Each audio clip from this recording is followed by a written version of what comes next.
Hello, welcome. And since in the last few weeks we made a guide to the best emulators for several consoles on Android, now it is time for PC. In this video, we are going to mention the best emulators currently available so you can have them on your PC and be able to play practically every console. But before that, leave your like. Compiling all the information and capturing footage takes a lot of time, so help spread the content. And if this is your first time here, consider subscribing to keep up with all the new videos. If you want to buy original games while saving a lot, check out Instant Gaming, the digital store that sells games for various platforms, such as PC, PlayStation, Xbox, and Nintendo Switch. Get games of all genres with discounts of up to 95%. You'll also find a variety of gift cards and credits for other services. You can pay for your order through your credit card on a website with a 4.7 rating on Trustpilot. You're buying games directly from Instant Gaming, not from other retailers. If you encounter any issues, Instant Gaming offers 24/7 support. What are you waiting for to save? Links in the description. Before talking about the emulators, I will explain the criteria I use to choose each one. Just like in the previous video, the priority here is ease of use and system accuracy, without neglecting performance. I will also mention which emulators require a BIOS, which ones support retro achievements, and when their last updates were released. Without further delay, let's talk about each project. First, let's start with two emulators that I mainly recommend for retro gaming, Retroarch and Mesen. It is worth making it clear that Mesen does not support the same variety of systems as Retroarch. Starting with Retroarch, it allows you to play most classic consoles, ranging from Atari to practically the PlayStation 2 and Dreamcast. Recommending it does not mean it is the best emulator for each individual system, but the convenience of having everything concentrated in a single project is very appealing. So, if you have an extensive retro game library, for example around 30 SNES games that you play frequently, the ideal choice is still to use a dedicated emulator just for that system. However, if you have a few games from many different consoles and do not play each one very often, Retroarch ends up being well worth it. In general, Retroarch's configuration is problematic. There are several different options for the same purpose. For example, there are global video settings for the emulator and also specific video settings inside each core. The same happens with controls. In addition, Retroarch's default input delay is bad, which can drive many people away, especially those who are not familiar with PC settings and just want to play the classics of their childhood without headaches. Regarding BIOS files, although some consoles require them, most retro systems do not, requiring only the game files. The emulator supports retro achievements and receives frequent updates, although it is difficult to define the exact update frequency for both Retroarch itself and its cores. Overall, it is an emulator aimed at more advanced users who like to tweak every detail, or actually have time for that. If you want to avoid headaches, it might be better to skip Retroarch and move on to the next item on the list. Mesen is an emulator focused on accuracy, but that does not mean it requires powerful hardware to run retro games. In my opinion, it is one of the best emulators for classic games in general. As mentioned with Retroarch, it is a great choice if you have around 10 to 20 games per platform. With Mesen, it is possible to play NES, SNES, Game Boy Color, Game Boy Advance, Sega Master System, and Game Gear. Unfortunately, one of the platforms it still does not support is the Mega Drive. Unlike Retroarch, its configuration is much simpler. For most systems, it is not necessary to provide a BIOS, and basic controllers such as Xbox and PlayStation already have ready-made presets, without the need to configure buttons one by one. Another point where it stands out is its naturally low input delay. However, unfortunately, Mesen still does not support retro achievements. Its updates currently take about 6 months, with the last one released in July 2025. Overall, it is an extremely accurate emulator that delivers excellent graphical fidelity even for the most demanding users, without needing a NASA-level PC to run retro games. Now moving on to Duckstation, the PlayStation 1 emulator, which needs no introduction for those with some experience. Although it is necessary to provide a BIOS to play, practically everything is already set up to offer an experience very close to the original console. Most controllers are configured automatically, including generic ones, and you only need to adjust video settings if you want an even better experience. Duckstation offers several filters and fixes to customize gameplay as much as possible, including corrections for the distorted polygons typical of the PlayStation 1 era and improvements to the interlaced textures used in shading, which are not displayed correctly on modern monitors. It already supports retro achievements, requiring only that you log in with your account. Unfortunately, its updates are no longer very frequent, with the last one released in May 2025. But this is not a big issue since the emulator has practically reached its peak and now only receives critical bug fixes. For the Sega Saturn, we have two main projects, but if you want a full video dedicated exclusively to emulating this console, I recommend checking the video linked in the card. The first Saturn emulator I will mention is Yaba Sanshiro 2. Although it is not the emulator with the highest compatibility or accuracy for the Sega Saturn, it stands out for its ease of configuration, which is one of the criteria I am evaluating here, in addition to delivering the best visual quality at the moment. Just like Duckstation does for the PlayStation, Yaba Sanshiro 2 also fixes classic Saturn polygon issues, shadows that are not displayed correctly on modern monitors, and also brings improvements such as image deinterlacing. In general, controller configuration is manual, mainly because the Saturn uses a different layout from modern controllers, with 6 face buttons, only 2 shoulder buttons, and in most games no analog stick, since few titles support this function. This emulator is still far from perfect, with several games presenting performance issues or simply failing to load. Regarding updates, it was once considered abandoned, but updates have resumed, with intervals of about 2 to 3 months between versions. To play on PC, it is necessary to provide the Sega Saturn BIOS, and currently the emulator also supports retro achievements. On the other side, we have Ymir. This emulator is a relatively new project, started in 2025 and developed from scratch, but what it already delivers is impressive. Currently, it runs a large portion of the Sega Saturn library and continues to evolve with each update, showing remarkable accuracy in both 2D and 3D games. However, for those looking for a more enhanced experience, with features such as anti-aliasing in polygonal games, shadow correction for modern monitors, and other visual enhancement filters, the project still falls short. On the other hand, for those who prefer a more faithful experience, practically one-to-one with the original console, Ymir can be very impressive. Controller configuration is simple, video options barely need adjustment, a system BIOS is required, and the emulator is not compatible with retro achievements.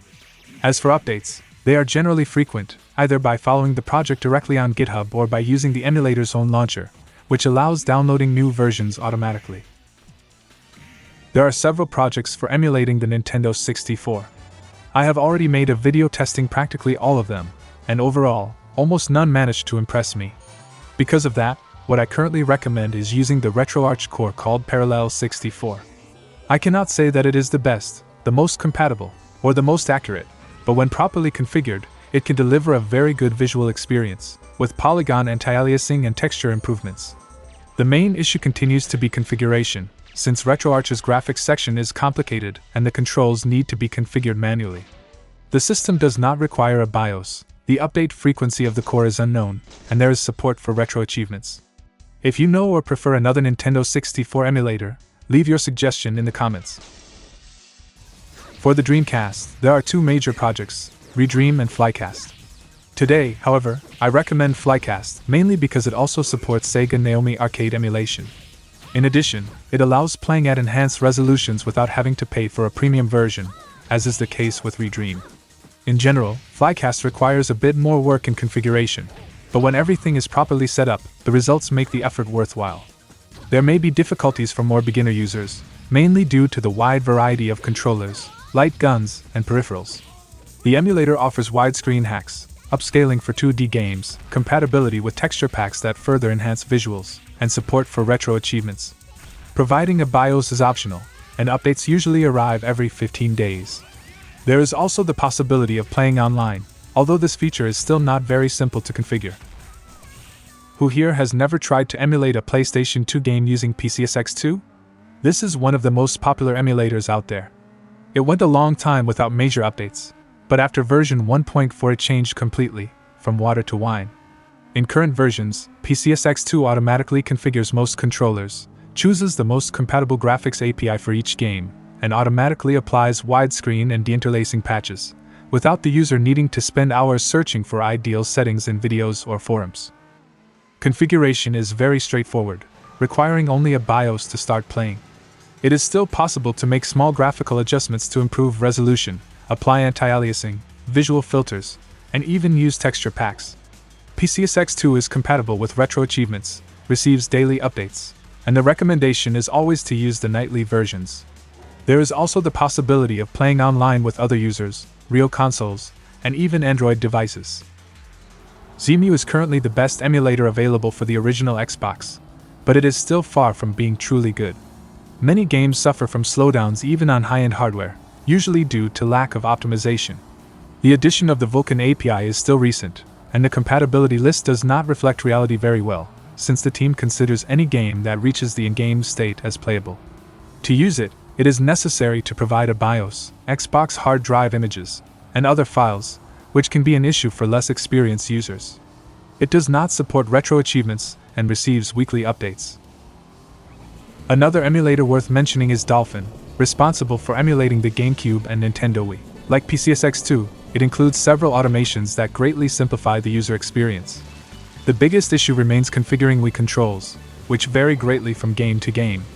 Fortunately, for GameCube games there is already a standard preset that works well with most modern controllers. Widescreen patches, especially for GameCube games, are still not fully accurate and may present issues in some titles. Video configuration is simple and requires few adjustments, and the emulator also offers HDR support and 3D games on compatible hardware. Dolphin receives constant updates, does not require a BIOS, is compatible with retro achievements, currently only for GameCube games, allows online play on both supported systems, and is also compatible with texture packs. MelonDS is one of several Nintendo DS emulators currently available, but overall it delivers the best visual quality and compatibility, both in 2D and 3D games. Few settings need to be changed, basically the DS screen layout, and it is also possible to use each screen on a different monitor if you have two monitors connected to the same PC.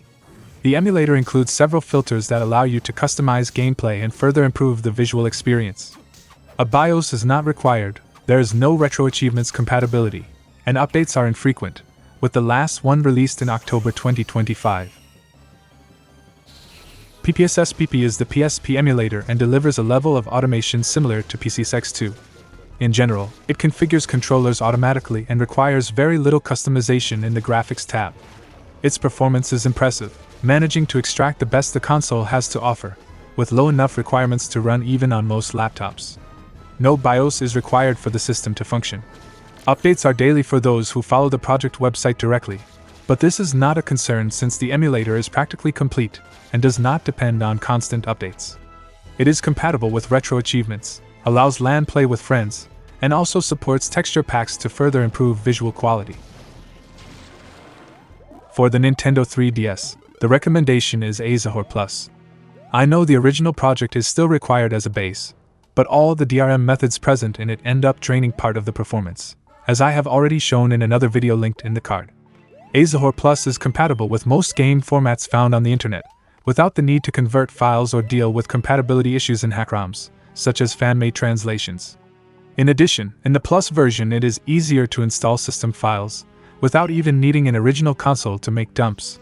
The main downside is that it depends on updates from the original project before porting its improved version. Even so, the emulator receives updates with some frequency, although sometimes they can take months to be released. There is no retro achievements support, configuration is simple, and it only requires a bit more attention to screen layout. The Plus version removes the need for unnecessary additional files and offers full control to the user. Moving on to RPCS3, the PlayStation 3 emulator that went almost a year without major updates, but last year received significant performance improvements, with gains reaching around 25%. If you want to follow all these advances in detail, I leave the video linked in the card. Although part of the community considered the emulator abandoned for a period, it has returned to delivering very positive results. The compatibility list is still around 70%, and some games require very powerful hardware, but most of the console's library is already available in some form. Project accuracy is good and configuration is relatively simple, with automatic controller presets for the main models on the market. It requires the PlayStation 3 firmware, which can be obtained directly from the official website, receives daily updates, supports internal achievements within the emulator itself, and allows online play through its private network. The Xbox 360 emulator, on the other hand, still shows extremely slow progress. The implementation of the Vulkan API, used in more than 90% of modern emulation projects, is still absent here. Overall, it is an emulator that can already run many games, but emulation accuracy is low and configuration leaves a lot to be desired. Controllers are configured automatically, but practically all other options depend on third-party programs or manual editing of text-based configuration files, which is very different from the convenience found in the other emulators mentioned.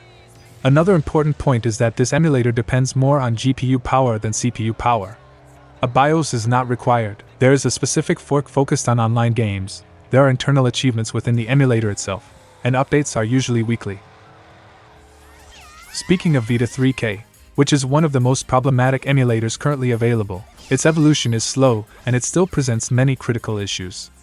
Accuracy is only average, and the PlayStation Vita library does not include many truly interesting games, especially from the Western market. At least its configuration is simple, requiring only the PlayStation Vita firmware, which can be obtained directly from the official website. The emulator receives weekly updates, but without major new features or significant performance gains, and includes an internal achievement system. CEMU was once one of the best and most active emulation projects we had, bringing several innovations that even inspired other emulators. Currently, it receives few updates, as it is in a very mature stage of emulation. To this day, it is still the best option to play The Legend of Zelda: Breath of the Wild. Its accuracy is excellent, but the use of Wii U motion controls can be problematic, depending on the controller you are using. Aside from non-standard controls, emulator configuration is simple. It does not require a BIOS, allows online play, does not support retro achievements, and receives quarterly updates, usually focused only on fixing critical bugs. Now talking about the Nintendo Switch, it is impossible not to mention the three main current emulators. In general, all of them require firmware and key files, do not support retro achievements, and may have a slightly more complex configuration for those without much emulation experience. Controller configuration is relatively simple, as long as your controller follows common market standards, and all of them receive updates quite frequently. Now let's talk a bit about each project individually. If you want to better understand how each one works and which is the most suitable for you, I recommend watching the video linked in the card. Starting with Ryubing, or Ryubing as some prefer to call it, this is the most accurate emulator among the three and currently can already deliver good performance even on mid-range hardware. Its biggest differentiator, in addition to accuracy, has always been the ability to run games right at launch, although nowadays we no longer have major new releases for the Nintendo Switch. Even so, performance may fall below expectations on entry-level machines. Next is Citron, which in recent times has become practically synonymous with new features. The latest firmwares and new resources usually arrive here first. Its biggest highlight is shader compilation, which tends to be faster and more accurate compared to other projects. Accuracy is good, but it still falls behind Eden in some aspects, especially in the implementation and fixing of certain games. On the other hand, there are titles that end up being fixed first in Citron. Eden stands out mainly for its wide variety of video options and for new features added to both the core and the graphics renderer. Its compatibility list is larger than Citron's, and some games also receive fixes here first. Recently, the emulator received update 0.1 with a very extensive changelog. The community believes there were performance gains, something I plan to test in next week's video.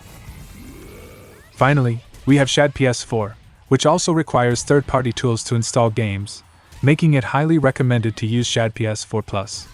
This is a relatively recent emulator, with a still limited compatibility list. Its configuration is simple, but it can be somewhat difficult to obtain the PlayStation 4 BIOS required to make it work properly. In practice, it is an extremely optimized emulator for Bloodborne, managing to run the game with high frame rates and impressive fidelity. It includes an internal trophy system, receives frequent updates, and has very simplified general and controller configuration. And this was our video. Do not forget to leave your like to encourage the creation of this type of content. Thank you for watching, and see you in the next video.